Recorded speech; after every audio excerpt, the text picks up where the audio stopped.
As he slowly opened his eyes, he felt disoriented and confused by his unfamiliar surroundings. But his confusion quickly turned to shock as he realized he was emitting a beastly growl instead of his own voice. A female disciple approached, asking the red-robed girl what was going on. The girl explained that the mysterious beast they had caught earlier had gone crazy. He couldn't believe what had just happened. He remembered playing a game at home, but now he was in an unknown place and in an unfamiliar body. Was he dead and reincarnated into a different world? As he pondered this, a beautiful girl approached him. Suddenly, he heard a ding in a system notification, host detected, preparing for activation. He was surprised and confused, not understanding what was happening. A screen appeared in front of him, prompting him to select a host. Upon seeing the child profile, he realized it was the same girl who was outside the cage. He focused his attention on the profile, and a status window for the girl appeared as if by magic. The girl's name was Bong Yang, and seeing the familiar status screen from the Fate chess game came as a shock to him. It could only mean that he had reincarnated into the game he played earlier. The voice prompted him to choose a partner, warning of self-destruction mode if he failed. As a system now, the beast knew he had to accept the truth and choose a partner, but he didn't know how to proceed. Bong Yang turned to leave, and the voice warned that self-destruction mode would activate if she left the requirement area. The countdown began, and the beast's soul was filled with terror. He needed to act fast to avoid disappearing. With desperation in his voice, he called out to the pretty girl outside the cage, begging her to come back. The girl turned around and asked who was speaking to her, and the beast revealed itself as the one talking. The girl approached the cage and was surprised to hear the beast speaking human language. The beast then praised the girl, stating that she was a genius and perfect for cultivation, and that their meeting must be fate. He then promised to give her a blessing. Excitedly, the girl thought that the beast might offer her some legendary skill books or items in exchange for saving him. However, her trust was shattered when the beast's true nature was revealed to her. She stated that his kind had been deceitful and untrustworthy for many years and that her senior wanted to use him as an ingredient. She was sorry, but she couldn't risk his wrath if something went wrong. The beast was terrified at the mention of being used as an ingredient and thought that he might die soon. The girl felt pity for the beast and gifted him a bottle of intensive poison, which she had prepared for herself. She apologized to the beast and left him alone in the cage. Just when the beast thought that it was the end for him and that the self-destruct mode would activate, he heard the voice once again. The voice detected that the host was leaving and the self-destruction mode would activate, but something unexpected happened.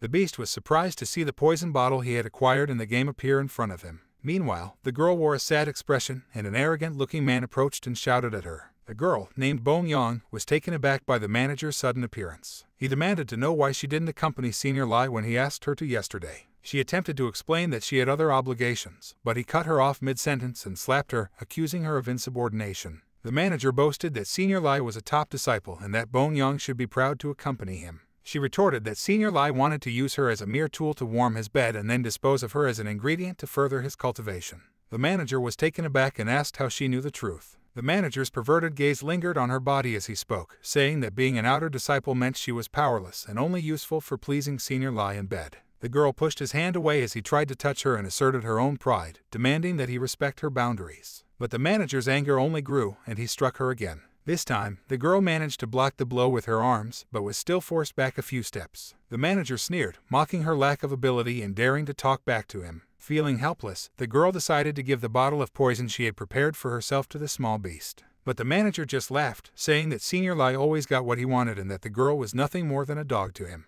If she obeyed, she would avoid torture, but if not, she would suffer even more. He attacked her again, this time with more force, intending to knock her out. The girl found herself unable to block the fast-moving hand and felt helpless until a calm voice spoke to her from the left side, instructing her to move 2 steps forward and dodge. Though surprised, she followed the instructions instinctively and avoided the blow. The manager grew angry and claimed it was a fluke, preparing to strike again. Once more, the voice guided her movements, telling her to bend over, move ahead, and step forward. She continued to dodge the manager's attacks until she finally cornered him. The manager was shocked at the level of skill displayed by the girl, and she too wondered how she had become so adept just by following the mysterious voice's instructions. The manager became flustered and accused the girl of having some powerful figure backing her up, given her sudden improvement in combat skills. The girl calmly told him to stop and forget about the matter. However, the manager refused and warned her that even if he backed off, Senior Lai would not. He left as the girl was left alone. Wondering who had helped her, she called out to her savior and asked them to reveal themselves. Suddenly, a familiar voice spoke to her, calling her a pretty girl and asking if she had forgotten them already. It was the same beast she had encountered earlier, now out of its cage and shining brightly. The girl was taken aback when she saw the beast emerge from its cage, claiming that it had consumed the medicine she had given it, causing it to glow with a golden light. However, her confusion was short-lived as she suddenly felt a sharp pain, realizing that the so-called medicine was actually poison. She couldn't make sense of what was happening.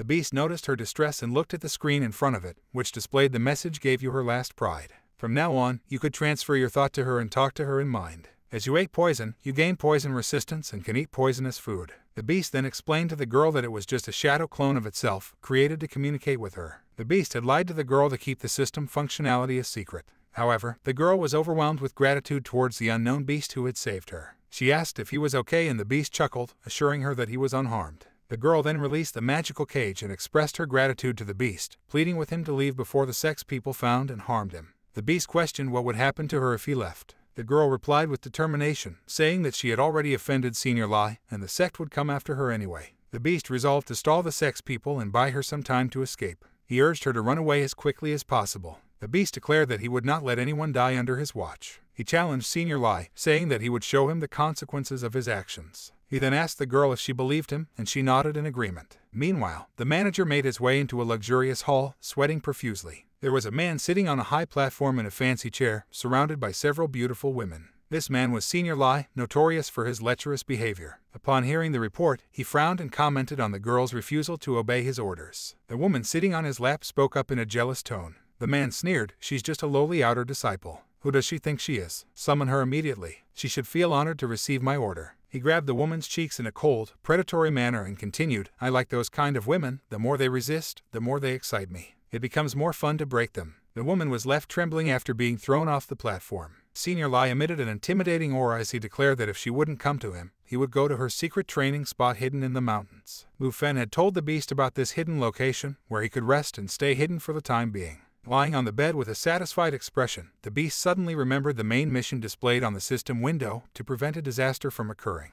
It dawned on him that this could be the legendary epic rank mission that every player aspired to complete. No one knew when or how the disaster would strike. This disaster mission was despised by all the players. It included demon invasions, monster hordes, divine interventions, and even the resurrection of demon gods. The chaos that would ensue was overwhelming, and the beast felt scared and helpless, struggling to find a way to survive. Suddenly, he heard a melodious voice calling out to him. "Little thing, I have prepared a medicinal bath. Come, let's bathe together." The girl's words and her presence stirred something within him, reminding him of his manly emotions from his past life on Earth. He gladly accepted the offer and submerged himself in the hot, soothing bath. But noticing the sadness in Aang's expression, he asked her what was wrong. The girl emerged from the river and the beast asked if she was worried about Senior Lai. She replied that she didn't doubt her benefactor's words, but she feared disappointing him because Senior Lai was extremely powerful and cruel. The beast reminded her that she had previously mentioned that Senior Lai was 2 levels above her in terms of power. He then began thinking about cultivation, a training method in the game Fate Chess that could increase one's strength. There were 10 stages of cultivation in the game Fate Chess. Aang, being only an outer disciple, was at the beginner stage. In contrast, Senior Lai had already reached the elite stage, which was the 3rd stage for outer sect disciples. The sect only taught trash or below average cultivation and fighting techniques to outer disciples, while high-ranked techniques were only available to inner disciples. The beast had seen Aang's status and knew how talented she was. If only she were an inner disciple, she would undoubtedly be at the top.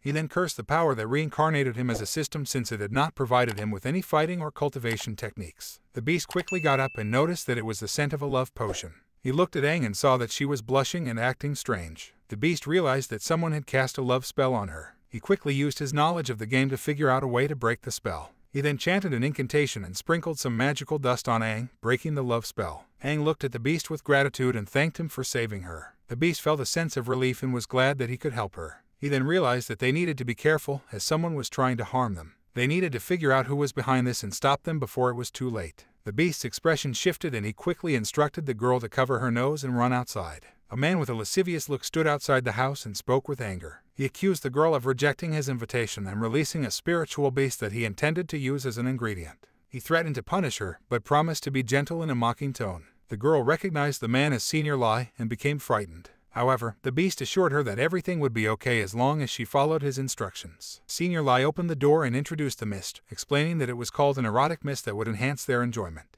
That's all in this video. If you liked the video and want to continue, write in the comments, and do not forget to like and subscribe to the channel.